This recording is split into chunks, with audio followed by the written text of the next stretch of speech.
안녕하세요. 사연을 부탁해입니다. 오늘의 사연을 소개하겠습니다. 그날도 여느 날과 다름없이 식당에서 분주하게 서빙을 하다가 시계를 봤는데요. 시계바늘이 오전 11시 50분을 가리키고 있었습니다. 그런 와중에 젊은 커플이 한쪽 구석에 자리를 잡고 앉으려고 했고 제가 급히 다가가서 최대한 정중하게 말을 꺼냈어요. 죄송한데 이 테이블은 예약 테이블이라 제가 다른 자리에 안내해드려도 될까요? 제 말에 커플이 자리를 이동해줬고 잠시 후 시계바늘이 정확히 12시 정각을 가리키자마자 할머니, 할아버지 두 분이 식당 안으로 들어오고 있었습니다. 그리고는 당연하다는 듯이 구석에 위치한 테이블에 앉았어요. 두 분 가까이 다가가자 역시 할머니께서 주문을 했습니다. 여기 순댓국밥 2개 주세요. 네, 금방 가져다 드리겠습니다. 라며 제가 주방에 순댓국밥 2개요 라고 외치고 있었고 주방에서 일을 하던 엄마가 제게 물었어요. 어르신 두 분 오신 거지? 네, 지금 막 들어오셨어요. 암튼 시간은 정확하시다니까. 자, 여기. 내가 오늘도 순대 많이 넣었다. 엄마가 활짝 웃으며 순댓국밥 2그릇을 건넸습니다. 건네받은 순댓국밥을 들고 테이블로 성큼성큼 걸어갔는데요. 할머니께서 활짝 웃으며 제게 말했어요. 이 집은 어떻게 시키자마자 바로 나올 수가 있어? 할머니, 이건 비밀인데요. 우리 식당에는 마술사가 있거든요. 그래서 누가 올지 미리 알고 있어서 이렇게 금방 나오는 거예요. 젊은 사람이 능청스럽게 농도 잘하네. 여보, 우리 앞으로도 여기 자주 옵시다. 그럽시다. 앞으로도 자주 올 테니 순댓국밥 식기 전에 얼른 먹자고. 전에 우리가 순댓국밥집 할 때 그렇게나 많이 먹었었는데 이 순댓국밥은 먹을 때마다 항상 맛있는 것 같아. 영감, 그때 우리 고생 무진장 많이 했잖아. 그러면서 이만큼 살게 된 거고 말이야. 난 이 순대가 세상에서 제일로 좋아.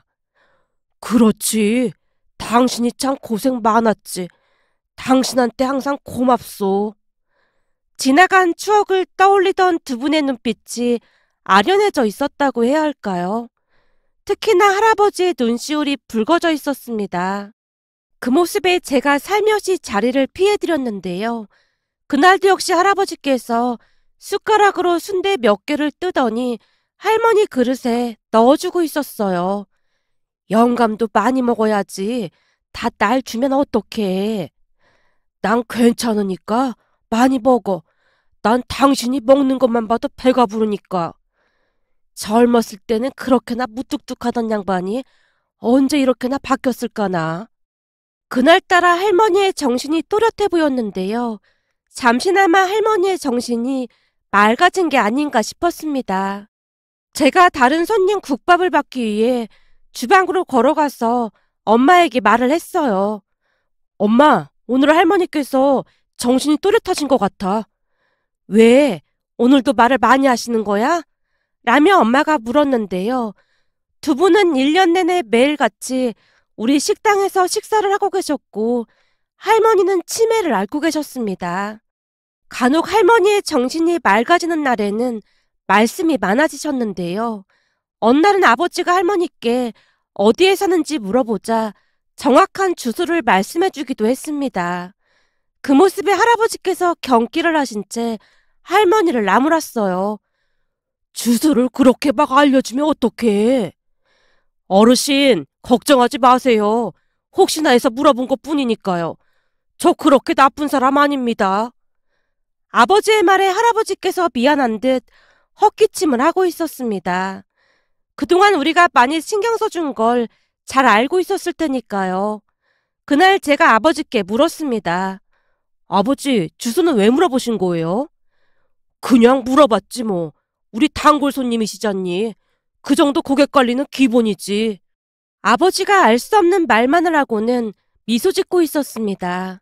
그렇게 시간이 지나면서 할아버지와도 조금씩 대화를 할 수 있었는데요. 할아버지 말씀으로는 두 분이 아주 오래전에 순대국밥집을 운영했었다고 합니다. 그때 당시 돈도 꽤 벌었다고 하고요. 그런데 우연히 우리 식당 순대국밥을 먹어보고는 옛날 그 맛과 똑같다고 할머니께서 그렇게나 좋아하셨다네요. 그 뒤 참 신기하게도 할머니께서 아침에 눈만 뜨면 순대국밥을 먹으러 가자고 했답니다. 결국 할아버지는 매일같이 우리 식당에 방문하고 있었고요. 할머니는 제대로 기억을 못하시는 모양으로 전날 순대국밥 먹었던 기억을 못하는 날이 더 많았습니다. 거의 대부분을 마치 처음인 것처럼 말을 했으니까요. 그러던 어느 날, 그날도 여느 날과 다름없이 두 분의 국밥을 준비하고 있었는데요. 그날은 두 분이 아니라 네 분이 식당 안으로 들어왔습니다. 알고 보니 타지에 살고 있는 두 분의 아들 내외인 듯해 보였습니다. 그 바람에 우리가 급히 다시 주문을 받았는데요. 할아버지가 멋쩍은 듯 입을 열었어요. 순대국밥 2개 준비했을 텐데 오늘은 우리 아들 며느리가 굳이 같이 오겠다고 해서 같이 왔어요. 아닙니다. 그럼 두 분도 순대국밥으로 드릴까요? 아니요. 우리 며느리는 순대국밥 안 좋아해서 뼈해장국으로 주세요. 네, 알겠습니다. 제가 주방에 주문을 넣고 있었는데요. 네 분이서 심각하게 대화를 하고 있었습니다. 우선 며느리가 할아버지를 나무라기 시작했어요. 아버님, 이제 그만 이사하시라니까요. 우린 여기가 편해. 근처에 큰 공원도 있고 산책하기가 얼마나 좋은데. 그래도 아버님 혼자 어머님 돌보시는 게 보통 어려운 일이 아니잖아요. 그럼 내가 내 마누라 챙기지 누가 내 마누라를 챙겨. 거기다 간병인이 매일 와서 힘들 것도 없다. 네 시어머니가 워낙 조용한 치매잖니. 매일같이 순대국밥 찾는 거 외에는 뭐 힘들게 하는 것도 없다. 내가 정 힘들면 말할 테니까 마음 쓰지 마라. 그래도 저희 마음은 그렇지가 않잖아요. 맞아요, 아버지. 여기 오가는 데만 해도 시간이 꽤 걸리는데 그냥 우리 집으로 들어오세요. 그러다 무슨 일이라도 날까 걱정도 되고요. 우린 여기 안 떠날 거다. 그러게 누가 그렇게 자주 오래? 내가 무슨 일 있을 때마다 연락한다고 하니까 뭐 한다고 매주 몇 번씩 왔다 갔다 하고 있어. 할아버지께서 아들 며느리를 나무라고 있었습니다. 잠시 후 음식이 나왔고 제가 가져다 드렸는데요. 저를 보며 할아버지가 빙긋 웃으며 입을 열었어요. 네 어머니가 여기 순댓국밥을 그렇게나 맛있게 먹는데 어디로 이사를 해? 거기다 난 여기 이 총각이 그렇게나 좋다. 우리가 올 때마다 얼마나 잘하는지 몰라. 눈치도 빠르고 성격도 좋고 얼마나 마음에 드는지 몰라. 그동안 무뚝뚝하기만 했기에 그날 처음으로 칭찬을 들었던 것 같네요.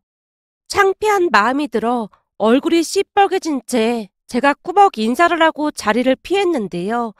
아들 며느리가 계속해서 이사할 것을 권유하고 있었지만 할아버지는 시종일관 들은 척도 하지 않고 순댓국만 드실 뿐이었습니다. 그렇게 잠시 후 아들이 계산을 하기 위해 계산대로 왔고 제게 조용히 물었습니다. 우리 아버지께서 많이 믿고 의지를 하시는 것 같아서 그러는데 우리 아버지 지금까지 이 식당에 매일 오시는 거죠? 혹시 우리 아버지께서 안 오시거나 하면 이번으로 연락 좀 부탁드려도 될까요? 아, 네, 알겠습니다. 걱정하지 마세요. 그런 일 생기면 꼭 연락드릴게요. 그렇게 저는 연락처를 건네받았고 휴대폰에 저장을 해뒀습니다. 다행히도 아들 며느리는 착한 사람들 같아 보였습니다. 그렇게 시간이 몇 달이나 지났을까요? 매일같이 오던 두 분이 12시가 지났음에도 불구하고 강간무소식이었어요. 결국 우리 모두는 몇 시간째 문 쪽만 바라보며 두 분을 기다렸는데요. 결국 두 분은 모습을 드러내지 않았고 제가 할아버지 아들에게 전화를 걸었습니다. 아들이 곧 전화를 받았는데 침울한 목소리로 힘겹게 입을 열었어요. 전날 주무시던 할머니께서 조용히 눈을 감으셨다고 했습니다. 그 바람에 갑작스레 장례를 치르고 있다고 말을 했기에 제가 장례식장 위치를 물어서 받아 적었습니다. 그리고는 영업이 끝나자마자 부모님과 함께 장례식장으로 향했습니다. 너무나 갑작스러운 부고 소식에 엄마의 눈에서도 눈물이 흘러나오고 있었는데요. 아무래도 그동안 정이 많이 들었던지라 우리 가족 모두 큰 충격을 받을 수밖에 없었어요. 장례식장에서 조문을 하고 할아버지를 만나 뵀지만 할아버지는 넋이 반쯤 나간 상태로 입을 꾹 다물고 계실 뿐이었습니다. 다만 할아버지의 아들 며느리가 우리에게 몇 번이나 감사하다는 말을 하며 눈물을 닦아내고 있었어요. 그렇게 우리는 진심으로 조의를 표하고 그곳을 나왔는데요. 마치 가족을 잃은 듯한 그런 슬픔이 밀려왔다고 해야 할까요? 하지만 그 뒤에도 우리는 마치 약속이라도 한 듯 오후 12시만 되면 식당 출입문을 하염없이 바라보고 있었습니다. 마치 금방이라도 문을 열고 할머니, 할아버지 두 분이 들어오실 것만 같았거든요. 하물며 엄마는 며칠 동안이나 두 분께서 자주 앉던 테이블에 순댓국밥을 그냥 올려두기까지 했습니다. 그 뒤에 우리는 한동안 할아버지의 모습을 볼 수가 없었습니다. 그러던 어느 날 시계바늘이 정확히 12시를 가리키자 누군가 가게 문을 열고 들어왔는데요. 자세히 보니 할아버지가 분명해 보였습니다. 그런데 그 옆에 처음 보는 여성과 팔짱을 끼고 들어오는 게 아니겠어요? 저뿐만 아니라 아버지도 놀란 채 할아버지를 빤히 바라보고 있었는데요. 아무래도 많이 놀랐던 나머지 우리의 표정이 우스꽝스러웠던 것인지 할아버지가 피식 웃으며 먼저 입을 열었습니다. 다들 표정이 왜 이래? 무슨 귀신이라도 본 것 같은 표정이네. 어르신, 그동안 도통 오시질 않길래 걱정 많이 했습니다. 왜? 내가 저 세상으로 가기라도 했을까봐? 아니, 그런 건 아니고 어디 편찮으신 건 아닌가 해서 그랬죠. 그래도 예정이 있는데 가끔은 들러주시지 그러셨어요. 건강해 보이시는 거 보니까 서운하기까지 하네요. 아버지가 농담을 섞어 말을 하고 있었는데요. 할아버지가 툭 하고 던지듯 한마디를 했습니다. 내가 여기 순댓국을 하도 많이 먹어서 질려서 안 왔어. 사실 우리 할멈이 워낙 좋아하니까 온 거지. 나도 질릴만 하긴 했잖아. 할머니 이야기를 꺼내던 순간 할아버지 얼굴이 약간은 쓸쓸해 보였다고 해야 할까요? 아버지도 그 부분을 직감한 것인지 다시 농담을 시작했습니다. 어르신이 안 오시니까 매출도 영 안 좋고 저희 가게 문 닫게 생겼습니다. 하긴 내가 사람을 끌고 다니는 게 있긴 하지. 걱정하지 마. 앞으로는 자주자주 올 테니까. 정말이시죠? 라며 아버지가 할아버지 옆에 있던 아가씨의 얼굴을 궁금한 듯 바라봤어요. 여기는 우리 손녀야. 평소에는 바쁘다고 얼굴도 잘 안 보이던 녀석이 지 할머니 저 세상 가고 충격받았는지 자주 찾아오고 해서 요즘 아주 귀찮아 죽겠어. 우리 손녀가 할머니 좋아하던 순댓국밥 먹으러 가자고 해서 이렇게 왔어. 그날따라 할아버지가 많은 말을 하는 듯 해 보였는데요. 아무래도 손녀와 함께여서 기분이 많이 좋은 듯 해 보였어요. 그 뒤 할아버지는 다시 매일같이 우리 식당에 와서 식사를 했어요. 아무래도 홀로 계시다 보니 그냥 한 끼 때우자 하시는 모습 같아 보였습니다. 그러다가 언제부턴가는 우리 가족이 식사를 할 때 같이 식사까지 하게 되었는데요. 그냥 간단한 반찬에 찌개 등을 놓고 식사를 했습니다. 어느 날 아버지가 먼저 말을 꺼냈거든요. 어르신, 다음부터는 조금 이른 시간에 오시던지 조금 늦은 시간에 오시죠. 왜? 늙은이라 방해돼서? 그런 건 아니고 맨날 순댓국밥만 드시면 질리잖아요. 그냥 우리 식사할 때 같이 드시자고요. 저희가 진수성찬을 차려서 먹진 않지만 그래도 다 같이 먹으면 밥맛도 좋지 않겠어요? 아버지의 말에 할아버지가 바로 대답을 하진 않았지만 그 다음날부터는 조금 늦은 시간에 식당에 들어오셨고 그 뒤부터 우리는 의례 할아버지가 식당에 들어오시면 같이 식사를 하게 되었습니다. 그렇게 몇 달이나 지나갔을까요? 그날도 역시나 할아버지가 오실 시간이 되어서 식사 준비를 하고 있었는데요. 단 한 번도 거르지 않고 오시던 할아버지의 모습이 보이지가 않았습니다. 한참을 문 밖에서 서성이던 아버지가 제게 물었어요. 너 그때 어르신 아들한테 전화번호 받은 거 있지? 네, 근데 왜요? 내가 혹시 몰라서 어르신께 전화해봤는데 전화도 안 받고 아무래도 이상해서 그래. 잠깐만요. 제가 전화해볼게요. 라며 제가 할아버지 아들에게 전화를 걸었지만 전화 연결이 되지 않았습니다. 아버지, 전화 연결이 안 되는데요? 그래? 아무래도 느낌이 안 좋아. 너 그때 어르신 주소 물어봐서 적어놓은 거 있지? 잠깐만요. 그게 한참 전 일이라 저도 찾아봐야 할 것 같아요. 근데 주소는 왜요? 네가 그 주소로 한번 다녀와 봐야겠다. 어르신이 연락도 없이 안 오실 분이 아니잖니? 찾았다. 여기 적혀 있어요. 그럼 지금 다녀올까요? 그래, 얼른 다녀와 봐라. 별일이 없어야 할 텐데. 아버지 얼굴에 걱정이 가득해 보였습니다. 잠시 뒤 내비게이션에 주소를 치고 제가 집으로 찾아갔는데요. 집이 으리으리한 단독주택이었습니다. 할아버지 집 문 앞에서 아무리 벨을 눌러도 대답이 없었어요. 결국 제가 세차게 문을 두드렸지만 인기척이 없었습니다. 걱정스러운 생각이 엄습해왔기에 제가 할아버지 아들에게 다시 전화를 걸었는데요. 다행히 전화 연결이 되었고 상황 설명을 했어요. 제 말에 아들도 많이 놀라는 눈치였고 아들이 약간 멈칫하는 듯 하더니 제게 말을 했어요. 정말 죄송한데 제가 비밀번호 불러드릴 테니까 안에 들어가서 확인 좀 부탁드려도 될까요? 저도 바로 출발하겠습니다. 혹시나 무슨 큰일이라도 생겼을까봐 걱정이 돼서요. 이런 부탁까지 해서 정말 죄송합니다. 아닙니다. 비밀번호 불러주시면 제가 열고 들어가겠습니다. 비밀번호를 듣고는 곧장 문을 열고 안으로 들어갔는데요. 평소 할아버지께서 신고 다니시던 신발이 현관에 그대로 놓여 있었습니다. 신발을 보자마자 제가 할아버지를 불렀어요. 할아버지! 할아버지! 그 순간 화장실에서 작은 소리가 새어나왔어요. 나 여기 있어. 나 여기 있어. 할아버지, 이게 무슨 일이에요? 괜찮으세요? 잠시만요. 우선 구급차부터 불러야겠네요. 급히 구급차를 부른 뒤 할아버지를 들쳐업고 거실로 나왔습니다.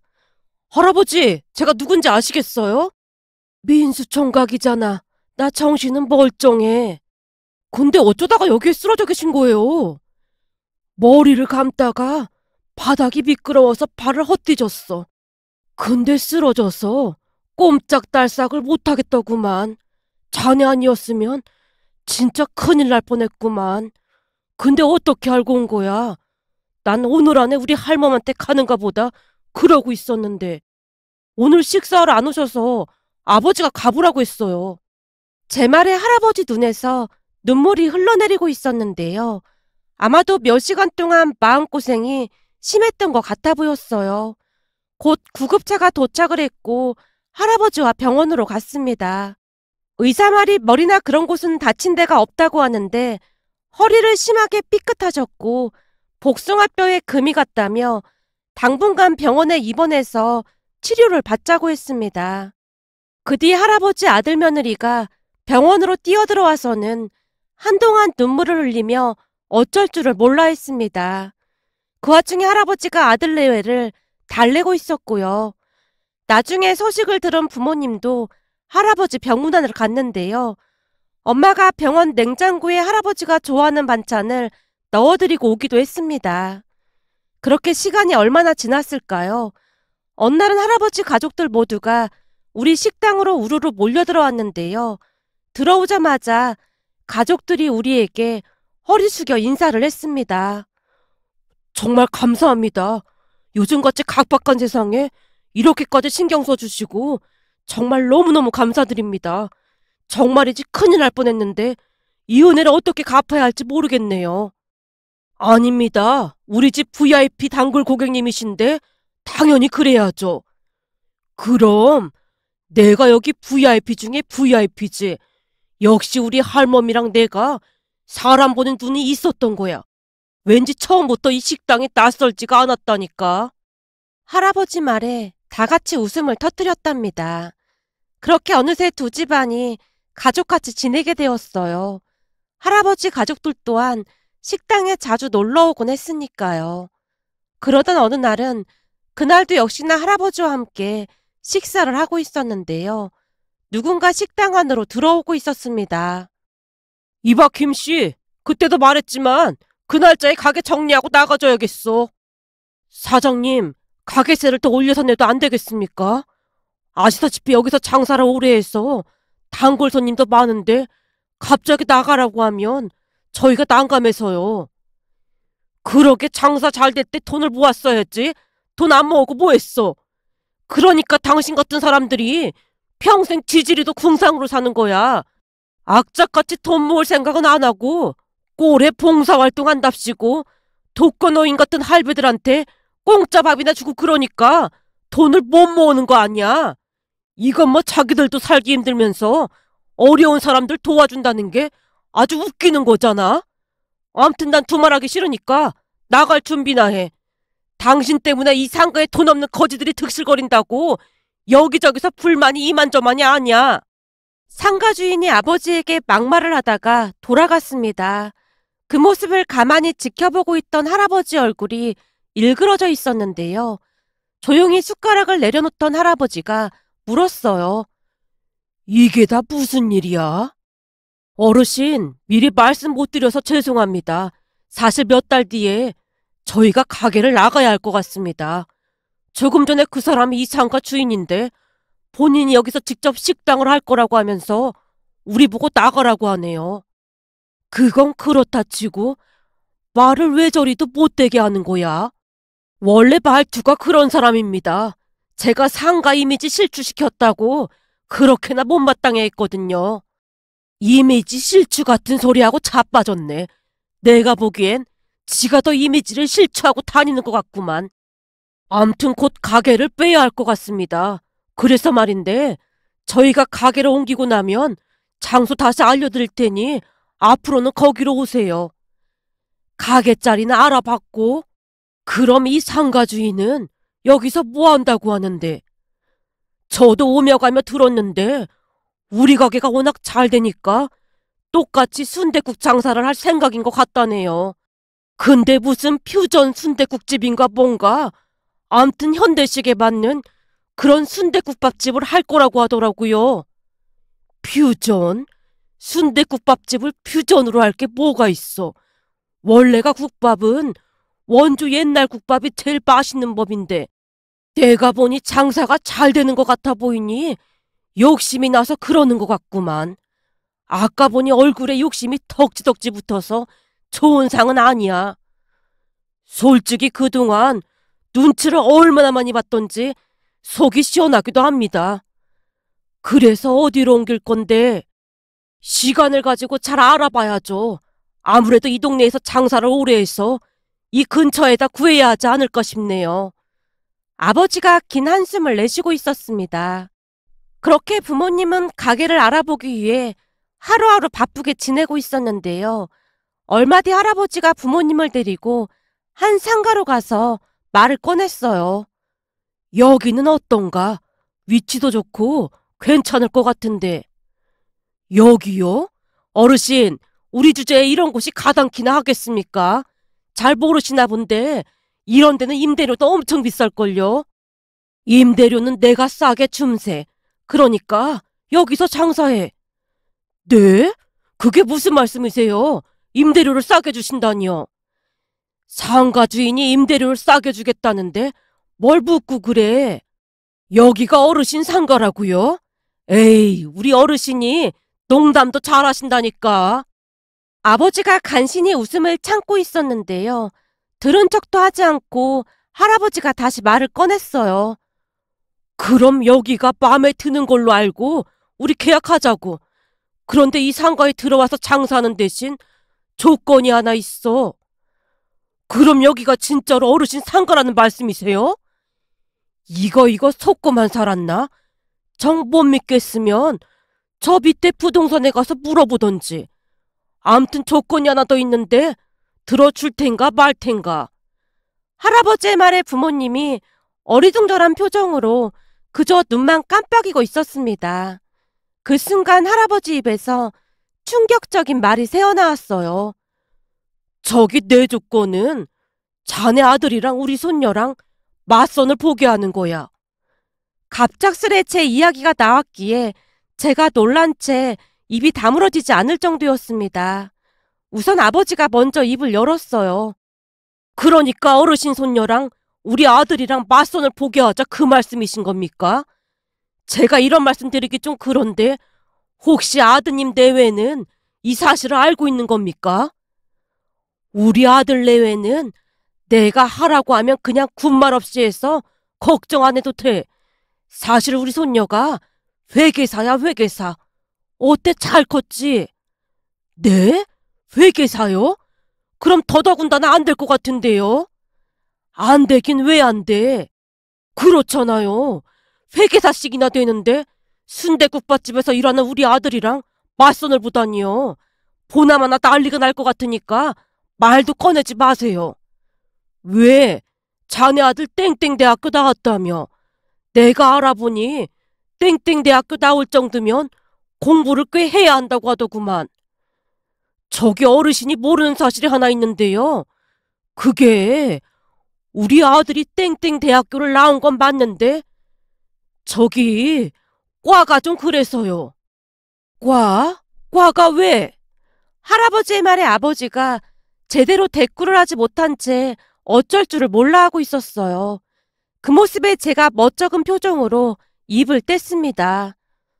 제가 땡땡 대학교를 나온 건 맞는데 그게 철학과를 나왔거든요.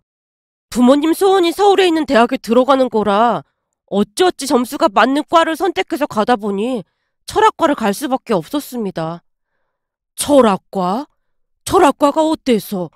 이제 보니 그래서 속이 그렇게 깊었던 거구만.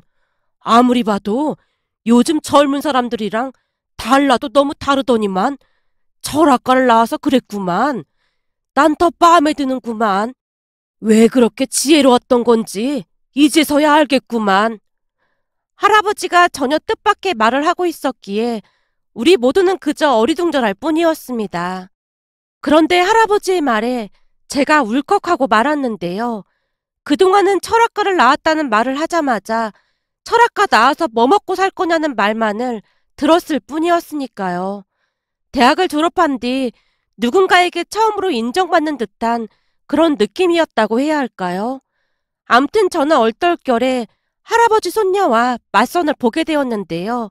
이런저런 말을 하다가 제가 어렵게 말을 꺼냈어요. 저기 할아버지께서 저를 마음에 드셔 한 것 같은데 억지로 나오신 거라면 안 그러셔도 됩니다.